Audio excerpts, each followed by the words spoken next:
Welcome back to Wicked F150. I know I haven't had a truck video in a while. You guys have been watching my update video. As you can see, I do have the truck back. I picked it up last night from the dealership. They said that they tightened the timing chain and replaced the cam phasers. That the timing chain was the rattle and the clunk when I started it up. If you listen to the video on my channel, the metal against metal kind of sound, that's what they said it is. Now, every start that I've had since last night, it hasn't had the issue starting, but pulling out of the dealership still had the rattle. So that is in no way fixed. I know I've brought up buyback, but after thinking about it, my wife and I talking about it, we're not going to do a buyback. We like the truck. We've done so much to the truck. We're just going to keep it. I'm still going to send a letter to Ford Corporate to request, instead of a buyback, an even farther extended warranty. So that way, if it does cause problems down the road, it's covered and I'm still covering my own ass, you know, instead of doing a buyback. Hopefully they go for it. But installing the parts that I've had sitting here, as the dealership has had this truck for 2 months. Now, I didn't start the video at the beginning of the teardown because I already have it on the channel, just taking off the grill. One thing that did piss me off about the dealership when I go to take this off, they, of course, tore the truck in half. They split it at the bed in the cab, and I don't know if they had to take the bull bar off or not, but they scratched up the front and the back, and when they put it back on, they tilted it in too far, so I can't get the grill the whole way out without tightening or loosening this now, which I'm in a hurry. It's supposed to storm. I want to get this done, so I didn't loosen that. But I put in LED bulbs for the low beams. I know everybody's saying about the diode dynamics and the crystal lux and all of that, and yes, they are great bulbs. I looked at them and they are 125 a piece, or a set, of course, but for low beams, high beams, all that. And looking through the forum, I found a guy that had put in switchback LED bulbs just on his, I think it was running lights or the flashers. Can't remember. Anyway, he put in the switchbacks.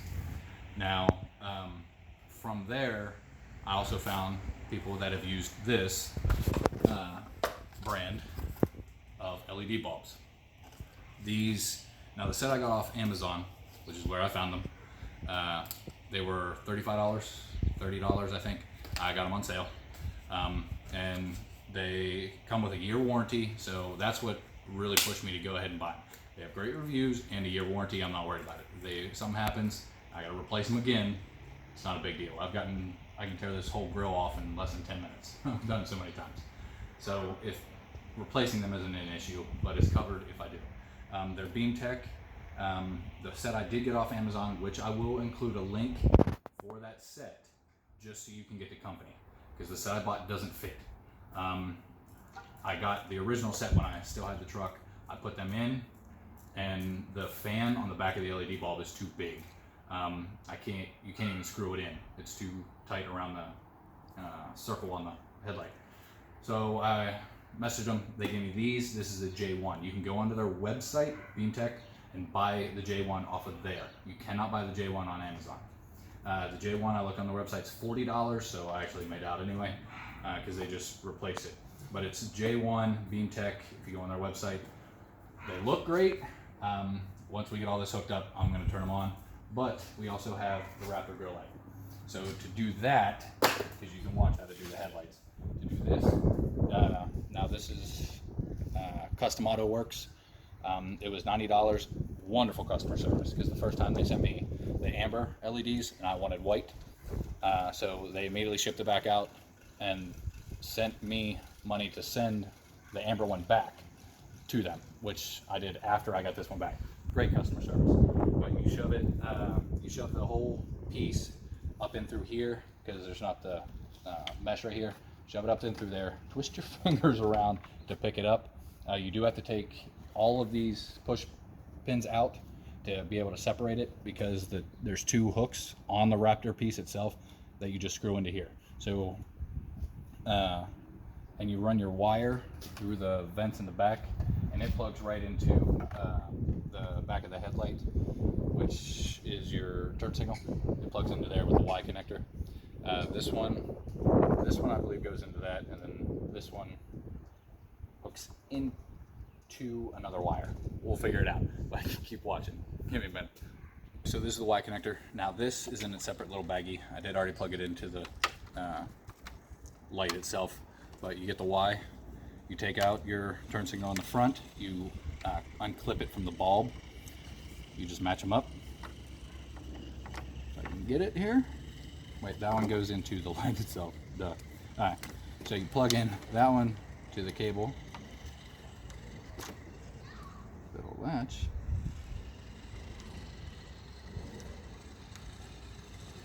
So I'm not thrilled about that. It's not latching. There we go. The clip on the back was just stuck. So, and then you just plug this back into the light on the headlight itself. Let me do that, put all this back together, and then we'll see how it looks. Alright, so coming in here, I ran it in between the headlight and this little shield here right at the radiator so it doesn't get pinched. Zip tied the extra right here. I'm just going to put it right there. The shield will hold it down. As you can see, I haven't bought anything in yet. I want to go ahead and finish the video before I tightened everything back up. But let's see how it looks.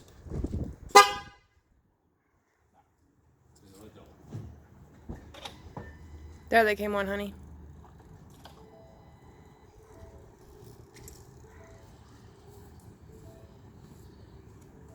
So what do you guys think? Look good that way? Now of course I have to change out the fog light again.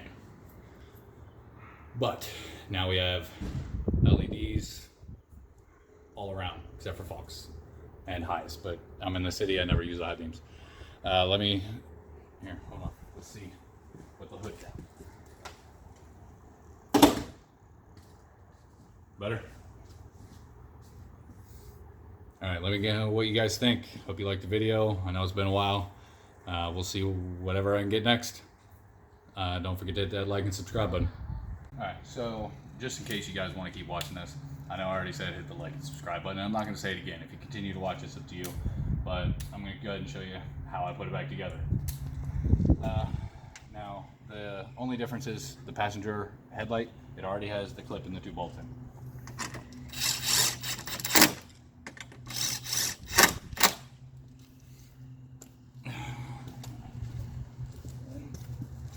You have your 3 screws down here, or 3 bolts, not screws.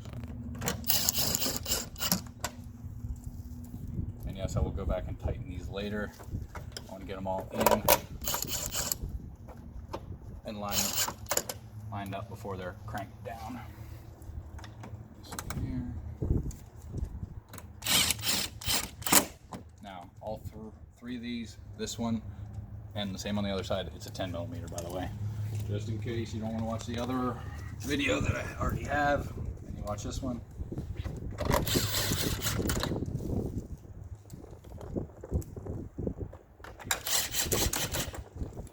Now this last one, in here on both sides, it's in behind the fender. So this one you can't use a drill for. I just get a finger tight and then finish with a socket. This is the worst. This is the slowest part of the whole thing. Is getting this done.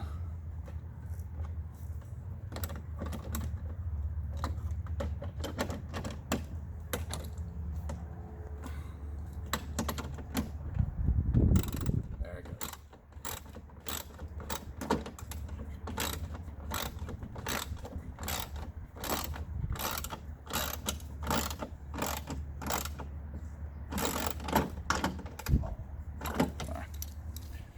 Now we'll make sure the other 2 are actually tight.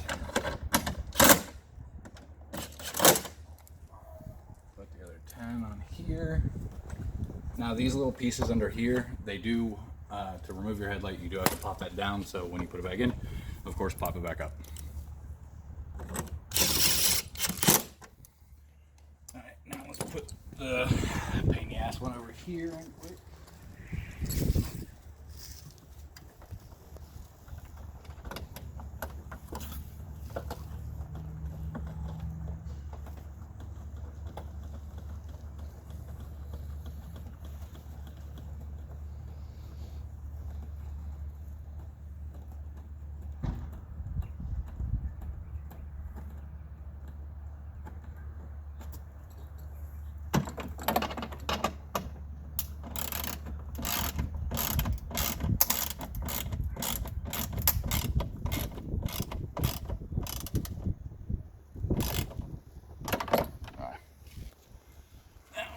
the drill on that side.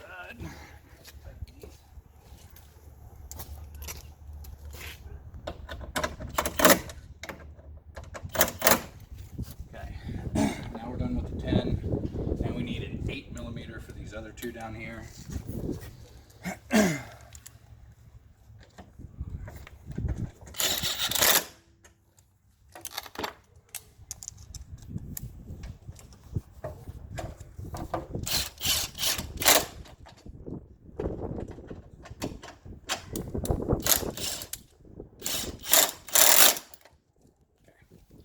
On the other side.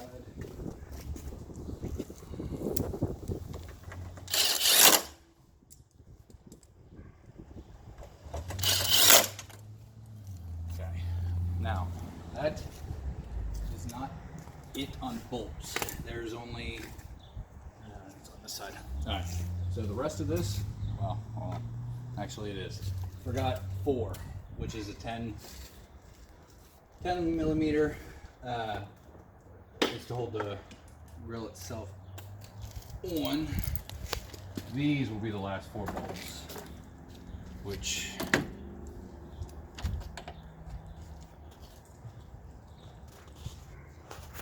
one, 2, 3, and 4. Now, if you forget to put these in, it's not the end of the world. The very first time I tore this apart, I actually did that. I left it out for probably a month.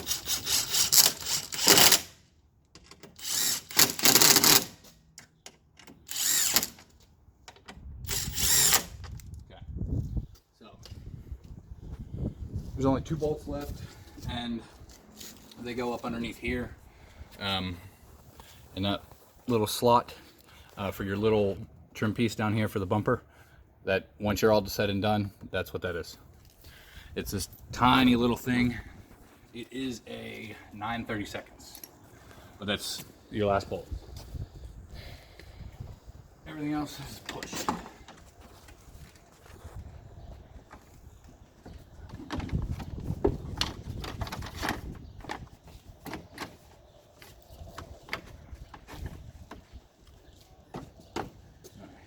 So I'll put the push pins in here. Let's show you these.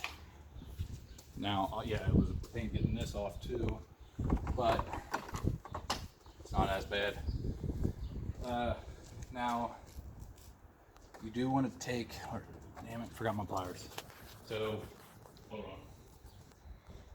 So putting this back on, like I mentioned in my other video, so I broke this clip because I didn't do this the very first time. Pull these clips out before you put it back on. It goes on easier.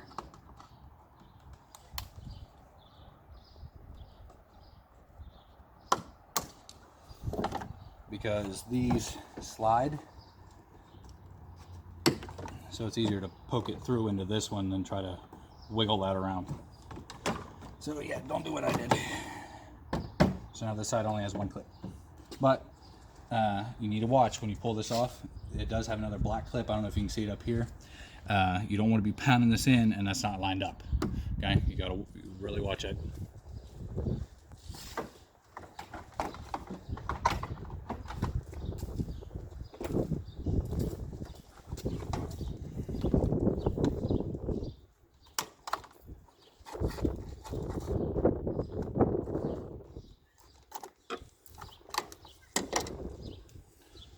This is the other clip that's supposed to be on the other side.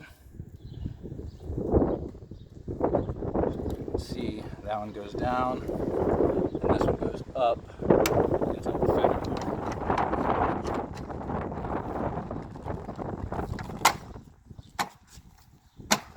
Okay, so that's on. Now, see, you can see the black one on this side. If I go to hit it wrong, it's going to break off anyway. So you want to make sure they're all lined up. Done. Hit it the whole way around. On. Lined up, yellow line up, and on. Okay. Now, screw this little screw back in, or bolt. Call it a screw.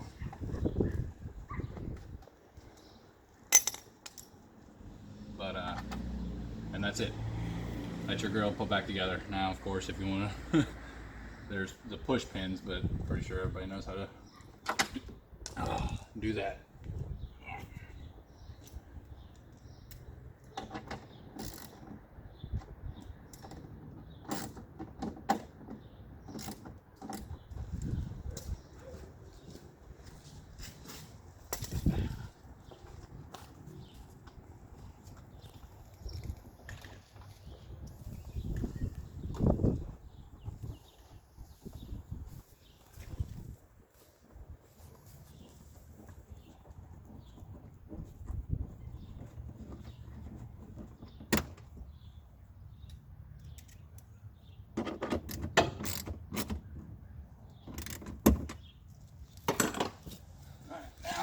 Just this big pile of push pins. If you guys want to have any questions, comments, don't be afraid to comment. I'm usually pretty good about answering anybody's questions and concerns. Let me know. Have a good weekend.